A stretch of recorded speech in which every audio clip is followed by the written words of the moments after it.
everyone. இந்த வீடியோவில் நம்ம மிக்ஸ்ட் கண்டிஷனல்ஸ் பற்றி பார்க்கலாம். ஆல்ரெடி நம்ம கிளாஸ் நம்பர் 108 வந்து கண்டிஷனல்ஸ் பற்றி பார்த்துருக்கோம். அதாவது ஜீரோ கண்டிஷனல்னா என்ன, ஃபர்ஸ்ட் கண்டிஷனல்னா என்ன, செகண்ட் கண்டிஷனல்னா என்ன, தேர்ட் கண்டிஷனல்னா என்னன்னு டீட்டெயிலாக பார்த்துருக்கோம். அதில் தரவாக இருந்தோம்னாலே இந்த மிக்ஸ்ட் கண்டிஷனல் சென்டென்சஸ் ஈஸியாக நம்ம வந்து ஃப்ரேம் பண்ணிடலாம். ஸோ இப்போ நம்ம வந்து பேசிக்காக இந்த ஜீரோ, ஃபர்ஸ்ட், செகண்ட், தேர்ட் கண்டிஷனல்னால் என்னென்னு ப்ரஷ்அப் மட்டும் பண்ணிடலாம். அதுக்கப்புறம் mixed conditionals sentences and questions எப்படி ஃப்ரேம் பண்ணுறதுன்னு நம்ம பார்க்கலாம். ஓகே, ஸோ இந்த சைடில் நான் வந்து கண்டிஷன்ஸ் கொடுத்துருக்கேன், இந்த சைடில் வந்து நான் ரிசல்ட்ஸ் கொடுத்துருக்கேன். கண்டிஷனுங்கிறது ஒன்றும் கிடையாது, அந்த இஃப் வரக்கூடிய பார்ட்டை தான் நம்ம வந்து கண்டிஷன் அப்படின்னு சொல்கிறோம். அதனால வரக்கூடிய விளைவை வந்துட்டு நம்ம ரிசல்ட்டுன்னு சொல்கிறோம். நம்ம தமிழ் எடுத்துக்கிட்டோம் ஒரு வேலைன்னு சொல்லுவோம் இல்லைங்க, ஒரு வேலை இது நடந்தால் அது நடக்கும். அந்த ஒரு வேலைன்னு சொல்கிறது வந்து கண்டிஷன், அது நடக்கும்னு சொல்கிறது தான் வந்து ரிசல்ட். ஓகே, ஃபர்ஸ்ட் ஒன் வந்து ஜீரோ கண்டிஷனல். இந்த ஜீரோ கண்டிஷனல் அப்படிங்கிறது என்ன அப்படின்னு பார்த்தோன்னா, இது பெரும்பாலும் வந்துட்டு ஏதாவது ஒரு ஃபேக்டை பற்றி பேசுகிறதுக்கு யூஸ் பண்ணுவோம். அதாவது சயின்டிஃபிக் ஃபேக்ட்ஸாக இருக்கலாம், இல்லை பர்சனல் ஃபேக்ட்ஸாக கூட இருக்கலாம். அதோட ரிசல்ட் வந்து என்றைக்குமே மாறாது. இப்போ வந்துட்டு ஐஸை ஹீட் பண்ணோன்னா அது உருகும் அப்படின்னு சொன்னோம் அப்படின்னா அது வந்து சயின்டிஃபிக் ஃபேக்ட். என்றைக்குமே அதோட ரிசல்ட் மாறாது. என்றைக்கு நம்ம ஐஸை ஹீட் பண்ணாலும் அது உருக தான் செய்யும். ஸோ இன்றைக்கி உருகுச்சு நாளைக்கு உருகாதுன்னு சொல்லவே முடியாது. என்றைக்கு ஐஸை ஹீட் பண்ணாலும் அது உருக தான் செய்யும். அந்த ரிசல்ட் வந்து என்றைக்குமே மாறாது. அதே மாதிரி பர்சனல் ஃபேக்ட்ஸ் கூட இது யூஸ் பண்ணலாம். இப்போ வந்து ஒருத்தர் சொல்கிறாரு I am allergic to this, I am allergic to that அப்படின்னு சொல்கிறாருன்னா அதுவும் வந்து இதே ஸ்டைலில் அவர் பேசலாம். அதாவது இதை சாப்பிட்டா எனக்கு உடம்புக்கு ஒத்துக்காதுன்னா எப்பவுமே ஒத்துக்காதுன்றப்போ இந்த ஸ்டைலில் அவர் பேசலாம். அதாவது ஜீரோ கண்டிஷனல் சென்டென்ஸ் ஸ்ட்ரக்சர் வச்சு அவர் பேசலாம். Okay, if water reaches 100 degrees it boils. So தண்ணியை சூடு பண்ணுறோம், அது 100 டிகிரி தொட்டுருச்சுன்னா அது கொதிக்க ஆரம்பிக்கும். ஸோ எப்போவுமே அதோட இது பாயிலிங் பாயிண்ட் வந்து 100 degrees தான். Okay, if you heat ice it melts, if you heat ice it melts. So இந்த இடத்துல வந்து பார்த்தோன்னா இந்த ஜீரோ கண்டிஷனலில் வந்துட்டு present simple sentence and present simple, அதாவது கண்டிஷனும் ப்ரெசன்ட் சிம்பிளில் ஃப்ரேம் பண்ணுவோம், ரிசல்ட்டும் வந்து ப்ரெசன்ட் சிம்பிளில் ஃப்ரேம் பண்ணுவோம். ஓகே, யூசஸ் வந்து பார்த்தோம் அப்படின்னா facts which are generally true or scientific facts, the condition always has the same result. This is also often used to give instructions. So instructions கொடுக்கறதுக்கு கூட இந்த ஸ்டைல், அதாவது ஜீரோ கண்டிஷனல் சென்டென்ஸை நம்ம யூஸ் பண்ணுவோம். ஸோ ரெண்டு சைடுமே கண்டிஷன் அண்ட் ரிசல்ட் ரெண்டுமே வந்து பார்த்தோம் அப்படின்னா ப்ரெசன்ட் சிம்பிள் சென்டென்ஸ் தான் சேர்த்துறோம். இதுவும் வந்து ப்ரெசன்ட் சிம்பிளில் தான் இருக்கும், இதுவும் வந்து ப்ரெசன்ட் சிம்பிளில் தான் இருக்கும். அடுத்தது வந்து ஃபர்ஸ்ட் கண்டிஷனல். இது வந்து பார்த்தோம் அப்படின்னா ஃப்யூச்சரில் ஒரு சிச்சுவேஷன் வந்து நடக்கிறதுக்கான வாய்ப்பு இருக்குது அப்படின்னு சொல்லும்போது நம்ம வந்து இதை யூஸ் பண்ணலாம். Okay, if it rains I want go to her house. So இது வந்து என்னென்னா மழை வர மாதிரி இருக்குது, அப்படி வந்துருச்சுன்னா நான் வீட்டுக்கு போக மாட்டேன். ஓகே, பாசிபிலிட்டிஸ் இருக்குது. ஸோ அப்படி இருந்துச்சு அப்படின்னா நான் வீட்டுக்கு போக மாட்டேன் அப்படின்னு சொல்கிறோம். If the train is delayed she will be late, she will be late. So இந்த இடத்துல பார்த்தோம் அப்படின்னா இந்த கண்டிஷன் வந்துட்டு கண்டிஷன், அதாவது இந்த இஃப் வரக்கூடிய பார்ட்டை வந்து ப்ரெசன்ட் சிம்பிளில் ஃப்ரேம் பண்ணுவோம். அதுக்கப்புறம் இந்த ரிசல்ட்டை வந்துட்டு வில் அல்லது won't போட்டு அந்த verb என்னவோ அதை போட்டு ஃப்ரேம் பண்ணுவோம். Okay, uses a possible situation in the future, predicting a likely result in the future if the condition happens.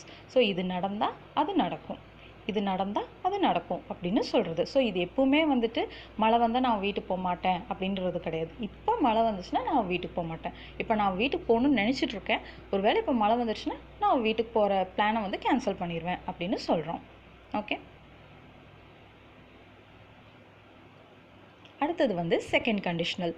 இது வந்து என்னென்னா முழுக்க வந்துட்டு கற்பனை, இது நடக்கவே நடக்காதுன்னு கிடையாது, இப்போ அதோட வாய்ப்புகள் வந்து ரொம்ப ரொம்ப கம்மி. ஸோ இப்போ யாராவது வந்து நம்மக்கிட்ட வந்துட்டு நீங்கள் இந்த ஸ்டேட்டோட சிஎம் ஆனீங்கன்னா என்னென்ன பண்ணுவீங்க அப்படின்னு கேட்டாங்கன்னா அது ஒரு கற்பனை கேள்வி. ஓகே, அப்போ அந்த மாதிரி இடங்களில் வந்து நம்ம இந்த செகண்ட் கண்டிஷனல் இருக்குது இல்லைங்களா, இந்த ஸ்ட்ரக்சர் தான் நம்ம யூஸ் பண்ணி பேசணும். Okay, if I won the lottery I would buy a big house. So இது வந்து என்னென்னா கற்பனையாக. ஸோ நான் லாட்ரி டிக்கெட் எதுவும் வாங்கலை, ஒருவேளை நான் அதாவது லாட்ரி டிக்கெட்டே வாங்கலை, கற்பனையில் சொல்கிறோம். ஒருவேளை எனக்கு லாட்ரி அடிச்சதுன்னா நான் ஒரு பெரிய வீடை வாங்குவேன் அப்படின்னு கற்பனையில் சொல்கிறோம். If I were rich I would travel all over the world. So இந்த இடத்துலலாம் பார்த்தோம் அப்படின்னா இனிமேல் வந்து நான் பணம் சம்பாதிக்கவே மாட்டேன் அப்படின்னு கிடையாது. இப்போதைக்கு என்கிட்ட போதிய பணம் கிடையாது, அப்படி நான் இப்போ என்கிட்ட பணம் இருந்ததுன்னா நான் வந்து உலகம் ஃபுல்லாக சுற்றி வருவேன் அப்படின்ற மாதிரி சொல்கிறது. ஓகே, ஸோ இந்த இடத்துல பார்த்தோம் அப்படின்னா கண்டிஷன் வந்து பாஸ்ட் சிம்பிள் சென்டென்ஸ் யூஸ் பண்ணுவோம். ஓகே, இஃப் கண்டிஷன் இருக்கு இல்லைங்களா, அதை வந்து பாஸ்ட் சிம்பிளில் ஃப்ரேம் பண்ணுவோம். அதோட ரிசல்ட் வந்து பார்த்தோம் அப்படின்னா would ப்ளஸ் verb. would போட்டுட்டு அது கூட என்ன வேர்போ அதை போட்டு நம்ம பேசுவோம். ஓகே, ஸோ இது வந்து இப்போ நடந்துட்டு இருக்கிற ஒரு விஷயந்தான். இப்போ வந்து கற்பனை பண்ணிக்கோங்க, நீங்கள் இந்த நாட்டோட பிஎம்மாக இருந்தால் என்ன பண்ணுவீங்க, இந்த ஸ்டேட்டோட சிஎம்மாக இருந்தால் என்ன பண்ணுவீங்கிறது ஒரு கற்பனை தான். ப்ரெசன்ட் சிச்சுவேஷனை தான் கற்பனை பண்ண சொல்கிறோம். ஆனால் சென்டென்ஸ் எப்பவுமே வந்து பாஸ்ட் சிம்பிளில் தான் ஃப்ரேம் பண்ணணும்.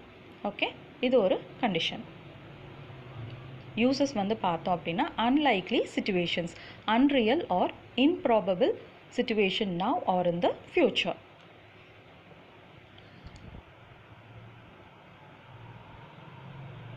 அடுத்தது தேர்ட் கண்டிஷனல். இது வந்து என்னன்னா நடந்து முடிஞ்ச ஒரு விஷயத்தை பற்றி பேசுறது. ஓகே, நடந்து முடிஞ்சிருக்கும். ஸோ இப்போ வந்து அது நடக்காமல் இருந்திருந்தா, அதாவது எப்படி நடந்துச்சோ அதோட ரிவர்ஸில் நடந்திருந்தால் எப்படி இருக்கும்னு நம்ம கற்பனை பண்ணி பேசுறது. If we had taken a taxi, we wouldn't have missed the flight. அதாவது என்ன அப்படின்னா, இப்போ வந்து நம்ம ஃப்ளைட்டை மிஸ் பண்ணிட்டோம். இப்போ வந்து நம்ம சொல்கிறோம், நம்ம வந்து டாக்ஸியில் வந்திருக்கணும், டாக்ஸியில் வந்திருந்தோன்னா நம்ம நேரத்தோடு வந்திருப்போம், ஃப்ளைட்டையும் மிஸ் பண்ணியிருக்க மாட்டோம். நம்ம அவனுக்காக வெயிட் பண்ணிகிட்டு இருந்தோம், அவன் வருவான்னு வெயிட் பண்ணிகிட்டு இருந்தோம், அதனால பாரு அவன் வர்றக்காக வெயிட் பண்ணிகிட்டு இருந்தோம், நம்ம இப்போ ஃப்ளைட்டை மிஸ் பண்ணிட்டோம். நம்ம அப்போவே வந்து டாக்ஸி எடுத்துகிட்டு வந்திருந்தோன்னா ஃப்ளைட்டை பிடிச்சிருக்கலாம். ஸோ நடந்த ஒன்று வந்துட்டு ரிவர்ஸில் யோசிக்கிறோம், நடக்காமல் இருந்திருந்தால் எப்படி இருக்கும், இல்லை இது நான் இப்படி நடக்காமல் வேறு எப்படியாவது நடந்திருந்தால் எப்படி இருக்கும்னு கற்பனை பண்ணுறது. இது வந்து நடந்து முடிஞ்சதை பற்றி கற்பனை பண்ணுறது. If I hadn't done my homework my teacher would have scolded me. So இப்போ வந்து நம்ம ஹோம்ஒர்க் முடிச்சிட்டோம். இப்போ நம்ம சொல்கிறோம், ஒருவேளை நான் முடிக்காமல் வந்திருந்தேன்னா டீச்சரை வந்து நல்லா திட்டியிருப்பாங்க அப்படின்னு சொல்கிறது. ஸோ இந்த இடத்துல பார்த்தோம் அப்படின்னா இந்த கண்டிஷன் வந்துட்டு பாஸ்ட் பர்ஃபெக்டில் ஃப்ரேம் பண்ணணும். ஓகே, இந்த இஃப் வரக்கூடிய பார்ட்டை வந்துட்டு பாஸ்ட் பர்ஃபெக்ட் சென்டென்ஸாக எழுதணும். அதே மாதிரி இந்த சைட் ரிசல்ட் வந்து பார்த்தோம் அப்படின்னா would have plus past participle verb, V3 form of verb வந்து யூஸ் பண்ணுவோம். ஓகே, would அல்லது wouldn't அதை போட்டுட்டு have போட்டுட்டு அதுக்கப்புறம் V3 verb வந்து யூஸ் பண்ணுவோம். இப்போ இந்த இடத்துல வந்து பார்த்தோம் அப்படின்னா we imagine about something in the past that didn't happen. நடக்காத ஒரு விஷயம் வந்து நடந்திருந்தால் நல்லா இருந்திருக்குமே அப்படின்னு ஃபீல் பண்ணுறது, இல்லை நடந்ததே வந்துட்டு வேறு மாதிரி நடந்திருந்தால் எப்படி இருந்திருக்குன்ற மாதிரி கற்பனை பண்ணி பேசுகிறது. இப்போ நம்ம வந்து பார்த்தோம் அப்படின்னா இந்த மிக்ஸ்ட் கண்டிஷனல்ஸில் வந்துட்டு second conditional and third conditional தான் ரொம்ப ரொம்ப இம்பார்ட்டண்ட்.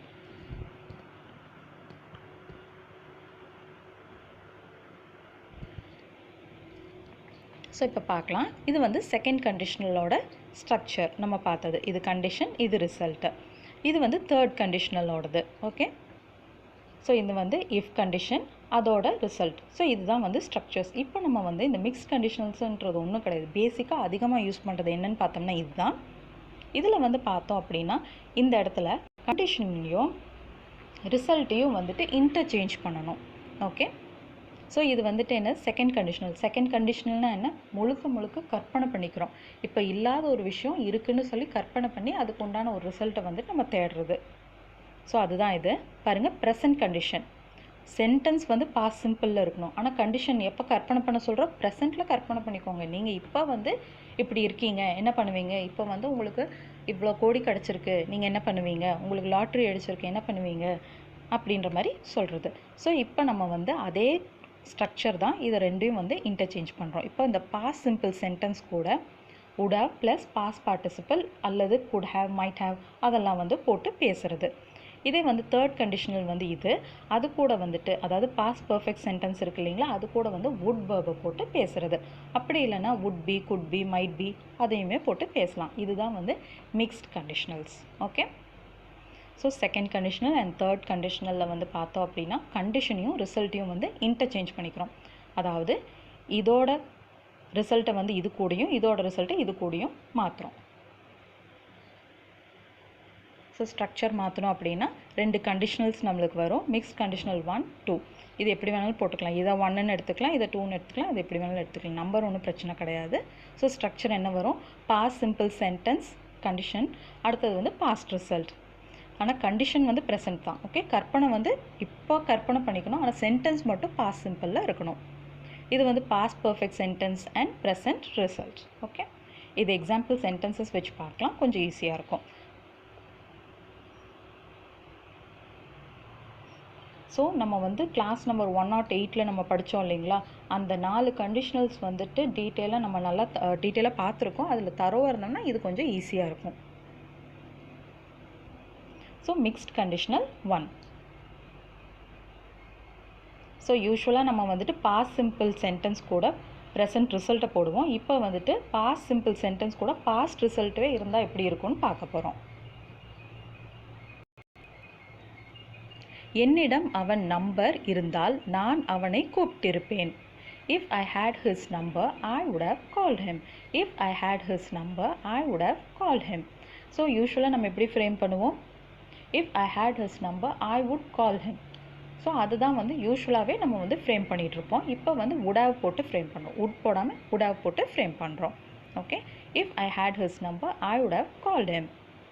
நான் நீயாக இருந்தால் நான் அந்த ஆளோட வெளியே போயிருக்க மாட்டேன். If I were you, I wouldn't have gone out with that man. So if I were you, கற்பனை தான், நாம் வந்து நீங்கள் ஆக முடியாது. அதுதான் இது இன்டர்சேஞ்ச். நம்ம வந்து அப்படி வந்து சோல்ஸை வந்து மாற்றிக்க முடியாது. கற்பனையில் சொல்கிறது, ஒருவேளை நான் உன் இடத்துல இருந்திருந்தா அப்படின்னு, அந்த இடத்துக்கு நான் வர முடியாது, இருந்திருந்தா அப்படின்னு ஒரு imaginary situation. If I were you, I wouldn't have gone out with that man. So யூஸ்வலாக நம்ம வந்து செகண்ட் கண்டிஷனில் ஃப்ரேம் பண்ணும்போது சொல்கிறது என்ன? If I were you, I wouldn't go out with that man அப்படின்னு சொல்லுவோம். I wouldn't go out with that man. இந்த இடத்துல வந்து I wouldn't have gone out with that man. So பாருங்கள், wouldn't have gone. Okay, wouldn't போடுறோம், have போடுறோம், V3 verb போட்டு பேசுகிறோம். இது கொஞ்சம் வந்து இனிஷியலாக ரொம்ப டிஃபிகல்ட்டாக இருக்கிற மாதிரி தான் இருக்கும். எனக்கு அவன் பெயர் தெரிந்தால் என்னால் இங்கே எழுதியிருக்க முடிந்திருக்கும். If I knew his name, I could have written. Sorry, இங்கேயும் ஹேவ் போட்டு இங்கே போட்டேன். இதை அவாய்ட் பண்ணிடுங்க, இந்த ஹேவ் வேண்டாம், நான் இங்கே கொடுத்துருக்கேன், ஷார்ட் ஃபார்மே கொடுத்துட்டேன். If I knew his name, I could have return here. I could have return here. So இந்த ஹேவ் வேண்டாம். ஓகே. எனக்கு இன்னும் அதிக ஃப்ரீ டைம் இருந்தால் நான் சந்தோஷமாக இருந்திருக்க கூடும். ஸோ கன்ஃபார்மாக இல்லை, இருந்திருக்கக்கூடும். மேபி நான் ஒரு வேளை எனக்கு ஃப்ரீ டைம் இருந்ததுன்னா நான் ரொம்ப ஹாப்பியாக இருந்திருப்பேன், என்னால் வந்து இந்த ஸ்ட்ரெஸ்ஸை ஹேண்டில் பண்ண முடியல அப்படிங்கிறது தான் அதோட meaning. I might have been happy if I had more free time. I might have been happy if I had more free time. எனக்கு பதில் தெரிந்தால் நான் அவர்களுக்கு சொல்லி இருப்பேன். If I knew the answer, I would have told them. If I knew the answer, I would have told them. நான் அவள் flight டிக்கெட்டுக்கு பணம் கட்டினால் அவள் வந்திருப்பாளா? Would have she come if I paid for her flight? Would have she come if I paid for her flight? அவர்கள் அந்த வேலையை உனக்கு கொடுத்தால் நீ ஏற்றுக்கொண்டிருக்க மாட்டாயா? Wouldn't you have accepted the job if they offered it to you? Wouldn't you have accepted the job if they offered it to you? நீ லாட்டரியில் ஜெயித்தால் என்ன செய்திருப்பாய்? What would have you done if you won the lottery? What would have you done if you won the lottery? நம்ம யூஸ்வலாக வந்து what would you do அப்படின்னு கேட்போம். இந்த இடத்துல வந்து பார்த்தோம் அப்படின்னா what would have you done?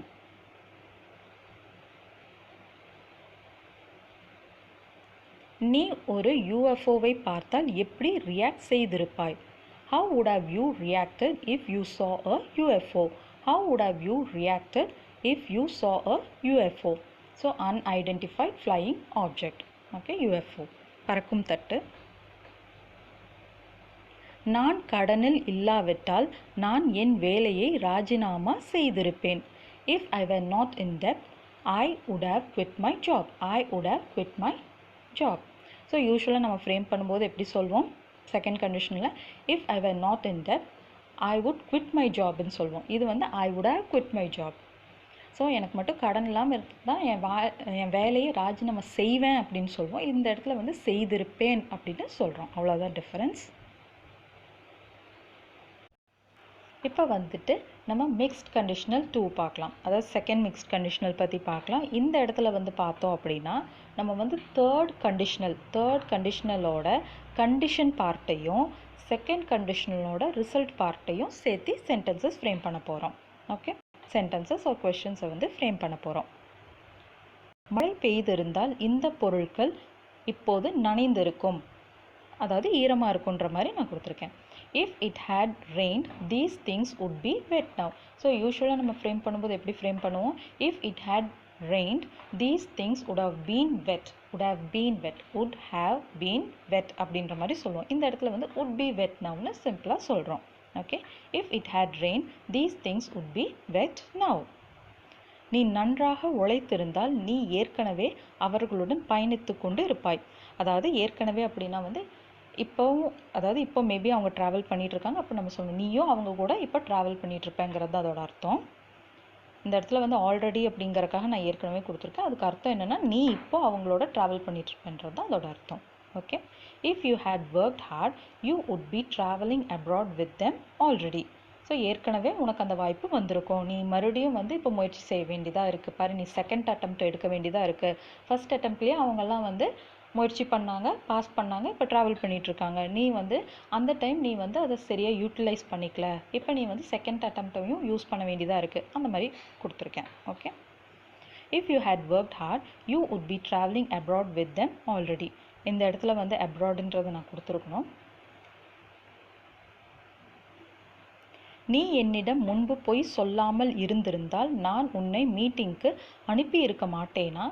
If you hadn't lied to me before, wouldn't I be sending you to the meeting? Wouldn't I be sending you to the meeting? நீ பஸ்ஸை பிடிக்காமல் இருந்திருந்தால் நீ எங்களுடன் பயணித்து கொண்டிருக்க மாட்டாய். If you hadn't caught the bus, you wouldn't be traveling with us. You wouldn't be traveling with us. நவுன்றது சேர்த்துனாலும் ஓகே தான். அதாவது நம்ம சொல்கிறது, நீ பஸ்ஸை பிடிச்சிட்டனால தான் நீ எங்கள் கூட உட்காந்துருக்க, ஒருவேளை நீ மிஸ் செஞ்சுருந்தனா எங்கள் கூட இப்போ ட்ராவல் செஞ்சிட்ருக்க முடியாது அப்படின்ற மாதிரி சொல்கிறோம். அவன் வற்புறுத்தி இருந்தால் அவர்கள் இப்போது இங்கே தங்கியிருப்பார்கள். If he had insisted, they would be staying here now. அவன் வந்து கொஞ்சம் அழுத்தம் கொடுத்து சொல்லியிருந்தானா அவங்க இங்கேயே இருந்திருப்பாங்க அப்படின்ற மாதிரி சொல்கிறது. ஸோ யூஸ்வல் நம்ம தேர்ட் கண்டிஷனில் இது எப்படி ஃப்ரேம் பண்ணுவோம், if he had insisted they would have stayed here அப்படின்னு சொல்லுவோம். they would have stayed here அப்படின்னு சொல்லுவோம். இந்த இடத்துல வந்துட்டு would be போட்டு பேசுகிறோம், would have பதிலாக would be போட்டு பேசுகிறோம். they would be staying here now. என்னிடம் அதிக நேரம் இருந்திருந்தால் நான் இப்போது அந்த ப்ரோக்ராமை பார்த்து கொண்டு இருக்கலாம். ஸோ ஒரு வேளை வந்துட்டு எனக்கு டைம் இருந்திருந்தால், நிறைய நேரம் இருந்திருந்தால் அந்த ப்ரோக்ராமை நானும் போய் பார்த்துட்டு இருந்திருப்பேனா இருக்கும், அந்த மாதிரி சொல்கிறது. If I had more time I could be வாட்சிங் that program now. If I had more time I could be வாட்சிங் தட் ப்ரோக்ராம் நவ். நீ வராமல் இருந்திருந்தால் நான் ஏமாந்திருப்பேன். I would be disappointed if you hadn't come. So வந்துட்டோம், வராமல் இருந்திருந்தால் நான் வருத்தப்பட்டிருப்பேன், அந்த மாதிரி சொல்கிறது. நீ உண்மையை சொல்லி இருந்தால் நீ எங்களுடன் இப்போது விளையாடி கொண்டிருக்கலாம். If you had told the truth, you could be playing with us now. If you had told the truth, you could be playing with us now. So இப்போ இந்த இடத்துல வந்துட்டு நம்ம ரெண்டு கண்டிஷனல்ஸ் பார்த்துருக்கோம், ரெண்டு மிக்ஸ்டு கண்டிஷனல்ஸ் பற்றி. இதுதான் வந்து பேசிக்காக மிக்ஸ்ட் கண்டிஷனல்ஸ் அப்படின்னாலே வந்து என்னென்னு பார்த்தோன்னா செகண்ட் கண்டிஷனலோட ரிசல்ட்டையும் தேர்ட் கண்டிஷனலோட ரிசல்ட்டையும் இன்டர்சேஞ்ச் பண்ணி எழுதுறது. ஸோ இதோட ரிசல்ட் அதுக்கும் அதோட ரிசல்ட்டை இதுக்கும் சேர்த்து போட்டு ஸ்ட்ரக்சரை மாற்றி எழுதுறது தான். ஓகே, பேசிக்காக வந்து மிக்ஸ்ட் கண்டிஷனல்ஸ் அப்படின்னாலே second conditional and third conditional வச்சு தான் நம்ம ஃப்ரேம் பண்ணுவோம். ஸோ பாக்கி டைம் வந்து பார்த்தோம் அப்படின்னா ஃபர்ஸ்ட் கண்டிஷனல் வச்சுமே நம்ம வந்து சென்டென்சஸ் ஃப்ரேம் பண்ணலாம். அது எப்படின்றத இப்போ பார்க்கலாம். அடுத்தது வந்து மிக்ஸ்ட் கண்டிஷனல் 3. இது ஒன்றும் கிடையாது, ஃபர்ஸ்ட் கண்டிஷனல் இருக்குது இல்லைங்களா, அது வந்து ஃப்ரேம் பண்ணும்போது எப்பவுமே வந்து கண்டிஷனல் சைடு வந்து ப்ரெசன்ட் சிம்பிளில் போட்டுட்டு வில்லோ ஓன்ட்டோ வச்சு பேசுவோம். நம்ம வந்து இந்த மிக்ஸ்ட் கண்டிஷனல் வச்சு பார்த்தோம் அப்படின்னா வில் ஓன்ட்டுக்கு பதிலாக should, might, going to, will have to இதெல்லாம் வச்சும் கூட நம்ம ஃப்ரேம் பண்ணலாம். ஓகே, ஸோ இந்த கண்டிஷன் என்ன ப்ரெசென்ட்டில் தான் இருக்குது. ஸோ அதுக்கு வந்து பார்த்தோன்னா should, might, going to, will have to எது வச்சு வேணாலும் நம்ம ஃப்ரேம் பண்ணலாம். ஸோ கொஞ்சம் எக்ஸாம்பிள் சென்டென்சஸ் பார்க்கலாம். நான் அவளை பார்த்தால் நான் அவளிடம் சொல்ல வேண்டி இருக்கும். If I see her, I will have to tell her. So யூஸ்வலாக நம்ம சொல்லும்போது if I see her, I will tell her. If I see her, I won't tell her. Willow won't போட்டு நம்ம ஃப்ரேம் பண்ணுவோம் ஃபர்ஸ்ட் கண்டிஷனலில். இது வந்து பார்த்தோம் அப்படின்னா will have to, going to, should, might எது வச்சு வேணாலும் நம்ம சென்டென்ஸ் சேர்த்து பேசலாம். இதை தான் நம்ம வந்து மிக்ஸ்டு ரியல் கண்டிஷனல்னு சொல்கிறோம். அவள் சீக்கிரம் கிளம்பாவிட்டால் பஸ்ஸை மிஸ் செய்ய வேண்டி இருக்கும். If she doesn't leave soon, she will have to miss the bus. If she doesn't leave soon, she will have to miss the bus. என்னிடம் போதிய பணம் இல்லாவிட்டால் நான் இதை வாங்க வேண்டி இருக்கும். If I don't have enough money, I will have to buy this one. So நம்ம இப்போ வந்து ஒரு கடைக்கே போகிறோன்னு வச்சுக்கலாம். 2 ஐட்டம் இருக்குது. ஸோ இதுவா அதுவான்ட்டு இருந்தால் நான் போய் பணம் இருக்கான்னு பார்க்குறேன். என் பர்ஸில் வந்து கவுண்ட் பண்ணி பார்க்குறேன் எவ்வளோ கேஷ் இருக்குது அப்படின்னு சொல்லிட்டு. ஒருவேளை என்கிட்ட வந்து போதிய அமௌண்ட் இல்லைன்னா நான் இதை தான் வாங்கி ஆகணுமா இருக்கும். மேபி வந்து ஒன்று ஒரிஜினல், இன்னொன்று வந்து அதே மாதிரி வந்துட்டு ஒரு டூப்ளிகேட்டாக இருக்கலாம், இல்லை வந்து அதோட சின்ன சைஸாக இருக்கலாம், எப்படி வேணாலும் இருக்கலாம். அதை வச்சு நான் கொடுத்துருக்க மாதிரி நான் இமேஜின் பண்ணி கொடுத்துருக்கேன். If I don't have enough money, I will have to buy this one. நம்ம வந்து யார்கிட்டயும் சொல்கிற மாதிரி, ஒருவேளை என்கிட்ட போதிய பணம் இது வாங்குறதுக்கு இல்லைன்னா நான் இதைத்தான் வாங்க வேண்டியதாக இருக்கும் அப்படின்ற டோனில் சொல்கிறது. மழை பெய்யாவிட்டால் நாம் இந்த பாடலை எப்படி ரெக்கார்ட் செய்ய போகிறோம். நம்ம சொல்வோம் இல்லைங்களா, ஸோ மழை வந்துச்சுன்னா ஈஸியாக அந்த சாங்கை ரெக்கார்ட் பண்ணிடலான்னு இருந்தோம். இப்போ வந்து திடீர்னு மழை வராத மாதிரி இருக்கே, வரலன்னா எப்படி இந்த சாங்கை ரெக்கார்ட் பண்ணுறது, அந்த மாதிரி நான் இதை கொடுத்துருக்கேன். If it doesn't rain, how are we going to record the song? நாம் இதை எப்படி ரெக்கார்ட் செய்ய போகிறோம் அப்படின்ற மாதிரி கொடுத்துருக்கேன். If it doesn't rain, how are we going to record the song? சன்னியாக இருந்தால், அதாவது வெயிலாக இருந்தால் நாம் மாலை தான் போக வேண்டி வரும். If it's sunny, we'll have to go in the evening only. If it's sunny, we will have to go in the evening only. So ரொம்ப வெயிலாக இருந்தால் இப்போ போகவே முடியாது, ஏன்னா அந்த இடம் வந்துட்டு ரொம்ப காடாக இருக்கும், இல்லை வந்துட்டு ரொம்பவுமே அந்த இடத்துல வெயில் ஜாஸ்தியாக இருக்கும், நம்ம சாயந்தரம் தான் போக வேண்டியிருக்கும் அந்த மாதிரி சொல்கிறது. லதா கிளம்பி விட்டால் உங்களால் கொஞ்ச நேரம் இங்கே வர முடியுமா? லதா கிளம்பி விட்டால் உங்களால் கொஞ்ச நேரம் இங்கே வர முடியுமா? If Lata leaves, could you come here for some time? If Lata leaves, could you come here for some time? எனக்கு அவர் அஞ்சல் கிடைத்தால் நான் அதை அவர் புது அட்ரஸுக்கு அனுப்ப வேண்டி இருக்குமா? If I get his mail, will I have to send to his new address? If I get his mail, will I have to send to his new address? Renu இங்கே வந்தால் இதை பற்றி நாம் பேச போகிறோமா? If Renu comes here, are we going to talk about this? If Renu comes here, are we going to talk about this? அடுத்தது வந்து mixed conditional 4, அதாவது 4th டைப் நம்ம பார்க்கலாம். மிக்ஸ்ட் கண்டிஷனல்லே எப்படி வேணாலும் நம்ம போட்டு மிக்ஸ் பண்ணிக்கலாம். அதில் பேஸ் வந்து என்னென்னா செகண்ட் அண்ட் தேர்ட் தான். அது போக நம்ம எந்த சென்டென்ஸ் வேணாலும் எப்படி வேணாலும் போட்டு நம்ம யூஸ்வலாக ஃப்ரேம் பண்ணுறது உண்டு. இது வந்து என்னென்னா ஃப்யூச்சர் கண்டிஷன். ஓகே, கண்டிஷனே வந்து ஃப்யூச்சர், ஒருவேளை ஃப்யூச்சரில் இப்படி நடந்தால் அந்த மாதிரி சொல்லிட்டு பாஸ்ட் ரிசல்ட் போட்டு பேசுகிறது. ஓகே, கண்டிஷன் வந்து இங்கே ஃப்யூச்சர், ரிசல்ட் வந்து பாஸ்ட் ரிசல்ட் போடுவோம். would have, could have, might have இதெல்லாம். ஓகே, இது என்னன்றது எக்ஸாம்பிள் சென்டென்சஸில் பார்க்கலாம். இது யூஸ் பண்ணுறது தான்.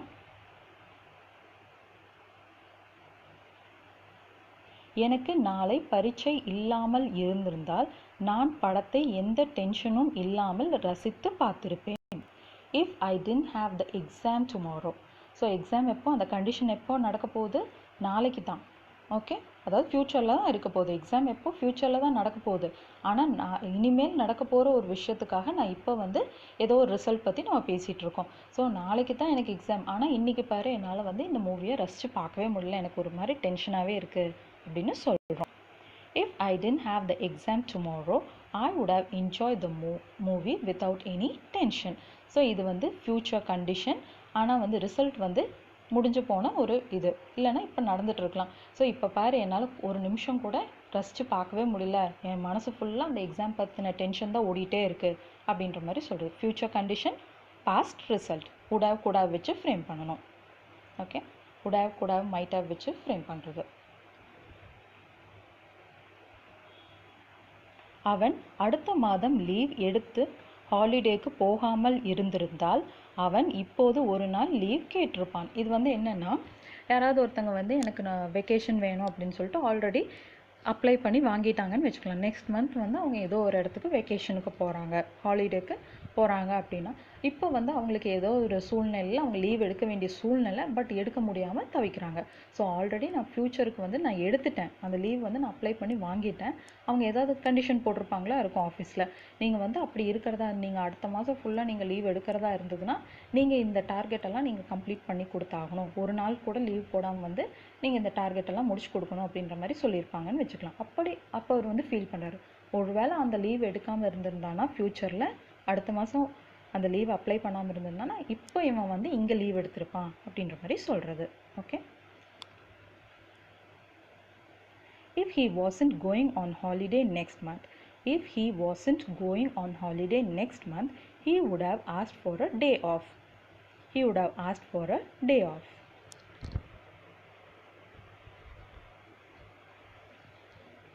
நீங்கள் நாளை ட்ரிப்புக்கு போகாமல் இருந்திருந்தால் நீங்கள் இன்று மதியம் எங்களுடன் வந்திருப்பீர்களா? If you weren't going on a trip tomorrow. If you weren't going on a trip tomorrow. So இந்த இடத்துல weren't ஏன் யூஸ் பண்ணுறோம் அப்படின்னா இது வந்து இமேஜினரி. ஓகே, ஸோ செகண்ட் கண்டிஷனில் நம்ம இமேஜினரி இது யூஸ் பண்ணுவோம் இல்லைங்களா, அதுதான் இங்கே யூஸ் பண்ணிகிட்ருக்கோம். வை? பிகாஸ் அவர் வந்து ஆல்ரெடி டிசைட் பண்ணிட்டாரு, நாளைக்கு அவங்க ட்ரிப்புக்கு போகிறாங்க. நம்ம இப்போ வந்து கற்பனை பண்ண சொல்கிறோம், ஒருவேளை நாளைக்கு அந்த ட்ரிப்புக்கு போகாமல் இருந்திருந்தா எங்கள் கூட இப்போ வந்திருப்பீங்களா மத்தியானம் அப்படின்ற மாதிரி கேட்குறோம். Okay, if you weren't going on a trip tomorrow, would you have joined us this afternoon? Would you have joined us this afternoon? So இந்த கண்டிஷன் தான் வந்து ஃப்யூச்சர் கண்டிஷன். ஓகே, ஃப்யூச்சரில் சென்டென்ஸ் ஃப்ரேம் பண்ணல, நல்லா ஞாபகம் வச்சுக்கோங்க. இந்த கண்டிஷன் வந்து இனிமேல் நடக்க போகிறது, ஆனால் வந்து என்னென்னா ஆல்ரெடி அது வந்து ப்ரீ பிளான்டு. ஆமாம், இது நடக்க போகுதுன்னு நம்மளுக்கு உறுதியாக தெரியும். எக்ஸாம் நாளைக்கு தான், இன்டர்வியூ நாளைக்கு தான், அந்த மாதிரியெல்லாம். ஓகே,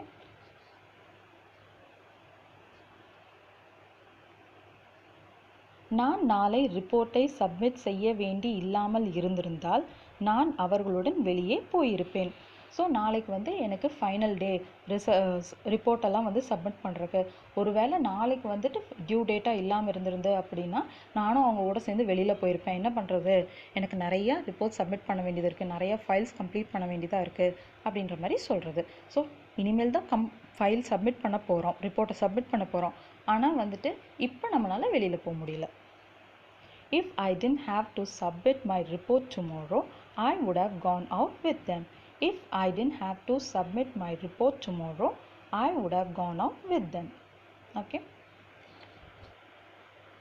ஸோ பேசிக்காக இந்த கண்டிஷனல்ஸ் தான் நம்ம வந்து யூஸ் பண்ணுறோம். அதில் வந்து ஃபர்ஸ்ட் அண்ட் செகண்ட் வந்து பார்த்தோம், அந்த மிக்ஸ்ட் கண்டிஷனல்ஸ் வந்து தான் ரொம்ப ரொம்ப important. Second and third conditional தரவாக இருந்தோம்னா அதோட ரிசல்ட்ஸை வந்து மாற்றி போட்டு ஈஸியாக யூஸ் பண்ணிக்கலாம். ஓகே, அதே மாதிரி வந்து சில பேர் வந்து இஃப்க்கு பதிலாக வென் போடலாமா அப்படின்ற மாதிரி கேட்டிருந்தீங்க. எஸ், சில இடங்களில் போடலாம், பட் ரெண்டுக்கும் வந்து டிஃப்ரென்ஸ் இருக்குது. ஓகே, சென்டென்ஸோட ஸ்ட்ரக்சர் எல்லாம் ஒரே மாதிரி வந்தாலுமே இஃப் வந்துச்சுன்னா வென் போடாதீங்க, அதுக்கு ரெண்டுக்கும் வந்து மீனிங் டிஃப்ரென்ஸ் இருக்குது. என்னென்னு பார்த்தோன்னா, நீ வெளியில் வர்றதா இருந்தால், இப்போ வந்து நீ ஹாலுக்கு வர்றதா இருந்தால் இந்த ரூம் லைட் ஆஃப் பண்ணிட்டு வா அப்படின்னு சொல்கிறோன்னு வச்சுக்கலாம். ஸோ வர்றதா இருந்தால், கன்ஃபார்மாக வர்றையான்னு நம்ம சொல்ல, வர்றேன்னா அந்த ஐடியாவில் இருந்தேன்னா ஆஃப் பண்ணிட்டு வா அப்படின்னு சொல்கிறோம். இதே வந்து வென் எப்போ யூஸ் பண்ணுறோம், நீ வரும்போது ஆஃப் பண்ணிட்டு வா, டிஃப்ரென்ஸ் இருக்குது. ஸோ அந்த வென் எங்கே யூஸ் பண்ணுறோம், வரும்போது ஆஃப் பண்ணிட்டு வா, அதாவது அவங்க ஹாலுக்கு வர போகிறாங்கன்னு நம்மளுக்கு தெரியும், அதனால் அவங்களுக்கு ஒரு இன்ஸ்ட்ரக்ஷன் கொடுக்குறோம். ஓகே, ஸ்விட்ச் off the lights when you come to the hall அப்படின்னு சொல்கிறோம். So if you come to the hall அப்படின்னு சொல்லிட்டோம் அப்படின்னா, ஒருவேளை நீ ஹாலுக்கு வந்தேன்னா இந்த லைட் ஆஃப் பண்ணுன்னு சொல்கிறதுக்கும் ஹாலுக்கு வரும்போது லைட் ஆஃப் பண்ணுன்னு சொல்கிறதுக்கும் வித்தியாசம் இருக்குது. ஓகே, ஸோ எப்போவுமே நல்லா நான் வச்சுக்கோங்க, வென் அப்படிங்கிறது கண்டிப்பாக நடக்க போகுது. ஸோ வரும்போது கொண்டு வந்துரு, வரும்போது ஆஃப் பண்ணிட்டு வந்துரு, வரும்போது டோரை பூட்டிட்டு வந்துரு, அந்த மாதிரியெல்லாம் சொல்கிறது. ஓகே, இஃப் யூஸ் பண்ணோம் அப்படின்னா அதுக்கு அர்த்தம் வந்து வருவாங்கன்னு கன்ஃபார்ம் கிடையாது, ஜஸ்ட் நம்ம சொல்கிறது வர்றதா இருந்தால் ஆஃப் பண்ணிட்டு வந்துரு, டோரை பூட்டிட்டு வந்துரு, அந்த மாதிரியெல்லாம் சொல்கிறது. ஓகே, ஸோ நம்ம வந்து இதில் கண்டிஷனல்ஸ் பற்றி பார்த்துருக்கோம். இது கொஞ்சம் கன்ஃபியூசிங்காக இருந்ததுன்னா ஃபஸ்ட்டு வந்துட்டு கண்டிஷனல்ஸில் தரவாக இருக்கணும். அந்த பேசிக் கண்டிஷனல்ஸ் இருக்குது இல்லைங்களா, zero conditional, first, second, third, அதில் தரவாக இருந்தோம்னா இந்த மிக்ஸ்ட் கண்டிஷனல்ஸ் வந்து கொஞ்சம் ஈஸியாக இருக்கும். இது நல்லா ப்ராக்டிஸ் பண்ணால் தான் கொஞ்சம் ஈஸியாக இருக்கும். இது நல்லா ப்ராக்டிஸ் பண்ணுங்கள். நம்ம நெக்ஸ்ட் வீடியோ நெக்ஸ்ட் சாப்டர் பற்றி டீட்டெயிலாக பார்க்கலாம். See you in the next video. Until then, thank you. Bye bye.